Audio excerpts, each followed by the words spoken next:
नमस्कार। Pradeep Kaushik, motivational trainer and speaker, आप सब लोगों का आपके अपने चैनल एक सफ़र मेरे साथ में दिल से स्वागत करता हूं। मेरे कमेंट्स में वैसे तो बहुत कमेंट्स आए हुए हैं, लेकिन जो मेन मैं समझता हूं वो दो कमेंट्स हैं जिनका मैं आंसर देना चाहता हूं, और वो मैक्सिमम बच्चे पूछ रहे हैं, फ़ोन कॉल कर रहे हैं। तो वो दो क्वेश्चंस क्या हैं, दो कमेंट्स क्या हैं, दो फ़ोन कॉल्स क्या हैं, दो ईमेल्स क्या हैं, वो हैं। एक तो मेल कैंडिडेट कह रहे हैं कि सर हमारी भी एज 40 ईयर्स होनी चाहिए, क्योंकि जो नेबरर स्टेट हैं सभी में ऐसा ही है। और दूसरा है हमारी फीमेल्स कैंडिडेट जिन्होंने केस में नाम नहीं लिखवाया है, वो अब मैक्सिमम संख्या में पूछ रही हैं कि क्या उन्हीं को लाभ मिलेगा जिन्होंने केस किया है, या हमें भी मिलेगा। तो इन दोनों प्रश्नों के उत्तर लेकर आया हूं। जो भी मुझसे बन पड़े हैं, जो मैंने सोच से पता किए हैं या रिकलेक्ट किए हैं मैंने, तो वो आपके लिए लाया हूं। पसंद आए तो लाइक कर देना और शेयर अवश्य करना, क्योंकि शेयर करने से हर बच्चे को पता चलती है। तो शुरू करते हैं। सबसे पहले हम बात करते हैं आपकी फीमेल कैंडिडेट्स की, जो ये पूछ रही हैं कि क्या हमें वेटेज मिलेगा जिन्होंने केस नहीं किया है। देखिए, इसमें 50-50 वाला केस है। ठीक है, आपको मिल भी सकता है और नहीं भी मिल सकता है।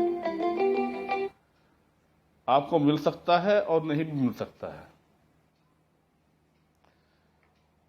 तो इसमें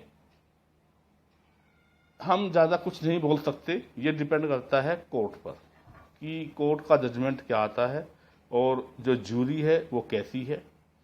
तो इसमें ना तो कोई हमारा रोल है ना वकील का रोल है, केवल और केवल ये रोल है जूरी का। अगर उसको लगता है कि ये डिसीजन पूरे जनहित के लिए लाभकारी है तो वो कर सकते हैं। अगर वो ये सोचते हैं कि जिन्होंने कोर्ट केस नहीं किया उनको ज़रूरत नहीं है, जिन्होंने कोर्ट केस किया है उन्हीं को ज़रूरत है, तो वो केवल जो पैटिशनर होते हैं उन्हीं को लाभ देते हैं। एक लिस्ट निकाल देते हैं कि वे DSSB इन बंदों को फार्म भरने की अनुमति दें, या एक जनरल सर्कुलर निकाल देंगे कि जितनी भी फीमेल्स हैं उनको इतने साल का रिलैक्सेशन दिया जाता है। लेकिन ये डिपेंड करता है आपकी जूरी पर, आपके जज पर। ठीक है, और इसमें ना हमारा कोई रोल है और किसी का भी कोई इसमें रोल नहीं है। डिपेंड है सोलोली ओनली और ओनली आपकी जूरी का। तो ये तो रहा आपका जो फीमेल्स कैंडिडेट हमसे पूछ रहे हैं बार बार कि क्या हमें लाभ मिल सकता है। तो पॉसिबिलिटी 50-50 है। ना मैं ये कहूँगा कि मिलेगा नहीं, ना मैं ये कहूँगा कि मिलेगा। दोनों का 50-50 है। कभी कभी मिल जाता है, कभी कभी नहीं मिलता है। ठीक है, अब बात करते हैं मेल जो बच्चे हैं उनके। मेरे पास में फ़ोन कॉल भी आ रहे हैं, ईमेल भी आ रही है मेरे पास में, और कमेंट्स में तो छाया हुआ है मेल का। जितना भी कमेंट्स हैं, काफ़ी कमेंट्स हैं। बच्चे पूछ रहे हैं कि सर आप हमारे बारे में कुछ नहीं बोल रहे हैं। देखिए, आपके बारे में मैं क्यों नहीं ज़्यादा बोल रहा था, क्योंकि DSSB का कहना ये है, जो आपकी 40 साल एज है। देखिए, लोग बाग टेक्निकली बातें नहीं जानते हैं और ऐसे ही हंगामा करते रहते हैं। लेकिन जो ये TGT फीमेल का था, ये टेक्निकली इतना पेच फंसा हुआ नहीं था, क्योंकि ये पहले से ही था। लेकिन मेल का पहले से नहीं था। लेकिन हम इसमें डिमांड कर सकते हैं कि एक चांस इस बार सभी को दिया जाए, ये जायज़ है। ये 40 ईयर्स क्यों जायज़ नहीं है? क्योंकि DSSB सेंट्रल के रूल फॉलो करती है। जितनी भी यूनियन टेरिटरी होती हैं उसमें सेंट्रल का रूल लागू होता है। ठीक है, और दिल्ली में भी उसी को फॉलो किया जाता है, क्योंकि यहाँ पर भी हर स्टेट के बंदे आ सकते हैं, फिल कर सकते हैं फार्म। और जैसे आपके और एग्ज़ाम होते हैं सेंट्रल के, उसी एग्ज़ाम पद्धति को फॉलो किया जाता है और ऐसे ही उसमें एज का रिलैक्सेशन दिया जाता है।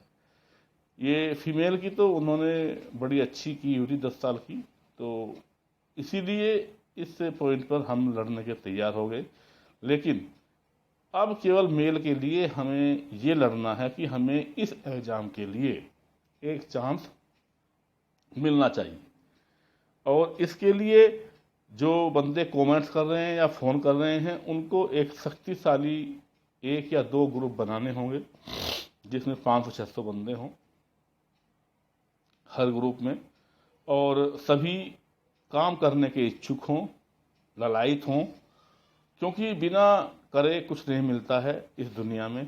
और हम लोग करते नहीं हैं, इसलिए पीछे रह जाते हैं, केवल और केवल बात करते हैं और नेगेटिव कमेंट्स करते हैं और सोचते हैं कि हमें सब कुछ मिल जाए। तो ऐसा कभी नहीं मिलता है। किसी भी कार्य को करने के लिए उसको साध्य बनाना पड़ता है, यानी कि उसके लिए हमें तैयार करना पड़ता है किस तरह से वो कार्य किया जाए। तो आप सब लोगों के लिए यही एक रास्ता है कि आप सब लोग एक साथ एकजुट होकर एलजी साहब और सीएम साहब के पास जाएं, अपनी एप्लीकेशन दें कि sir due to this pandemic हमें एक चांस दिया जाए इस एग्ज़ाम में अपीयर होने के लिए, क्योंकि अदर स्टेट में भी 2-2, 3-3 साल का एक्सटेंशन दे दिया गया है। आपके सामने एग्जाम्पल है यूपी का, त्रिपुरा का और एट्सेट्रा, कई स्टेटों में ऐसा हो चुका है। तो आप इनका हवाला देकर अपने केस को मजबूत कर सकते हैं। लेकिन टेक्निकली अगर आप कोर्ट में जाने की सोचते हैं तो उसमें थोड़ा सा मुझे ऐसा नहीं लगता, केवल पैंडेमिक को छोड़कर बाकी और कुछ हो सकता है। और ना ही मैं किसी कोर्ट को प्रेफर करता हूं आप सब लोगों के लिए, क्योंकि फिर वही आएगी, लोग वही कहेंगे। किसी को अच्छी बात बोलो तो भी कहते हैं, नहीं बोलो तो भी कहते हैं। तो आपका फर्स्ट ऑप्शन होना चाहिए एलजी साहब और सीएम साहब, और सेकंड ऑप्शन होना चाहिए आपका कोर्ट। दोनों में आप जा सकते हैं और उस ईश्वर पर आप आस्था रखिए, अपने ऊपर आस्था रखिए और काम करने की तलब होनी चाहिए। ये नहीं है कि केवल बोलने से ही सब काम हो जाता है, ठीक है। उसके लिए आपको एक्शन लेना पड़ेगा। एप्लीकेशन फॉर्मेट बनाइए, एप्लीकेशन लिखिए, क्या चाहिए उसमें आप एग्जाम्पल दीजिए, एग्जाम्पलों को जो आपका ऑथेंटिक है उसको अटैच कीजिए और पर्सनली जाकर एलजी हाउस और सीएम हाउस में आप उनको जमा कीजिए। जवाब आपका मिलेगा, 100% मिलेगा।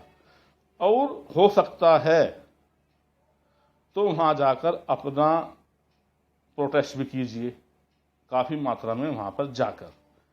तो इस तरह से आपको आपका जो लाभ है वो मिल सकता है। कोर्ट केस में आप जा भी सकते हैं और नहीं भी, आपकी मर्जी है।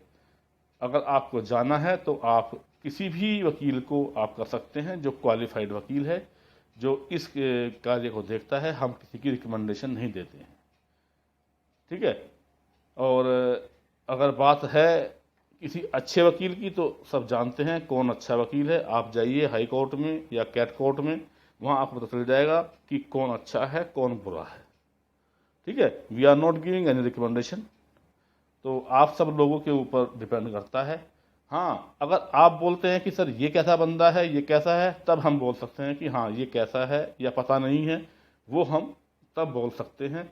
बाकी हमें आपके पैसों से कोई लेना देना नहीं है। आपको केस करना है, केस करोगे तो डायरेक्ट वकील के अकाउंट में पैसे डालिए। हमें आपके पैसों से कोई लेना देना नहीं है, केवल और केवल आपके कैरियर से और आपके काम से संबंध है कि आप कामयाब हो जाएं। और वो मेरा पूरा यकीन रखता हूँ मैं, जो बच्चे शिद्दत से कार्य करते हैं, कोई भी है, बच्चा है, बड़ा है, बुजुर्ग है, जो शिद्दत से कार्य करता है और जो जनहित में होता है, उसका कार्य 200%, 200% सिद्ध होता है। क्योंकि जितनी भी अच्छी एनर्जी हैं वो हमारे पीछे आ जाती हैं काम को कराने के लिए। तो इसलिए अपना जो ये कार्य है ये बहुत ही अच्छा है, क्योंकि आप लोगों को एक चांस मिलना ही चाहिए। चलिए, नमस्कार, जय हिंद, वंदे मातरम।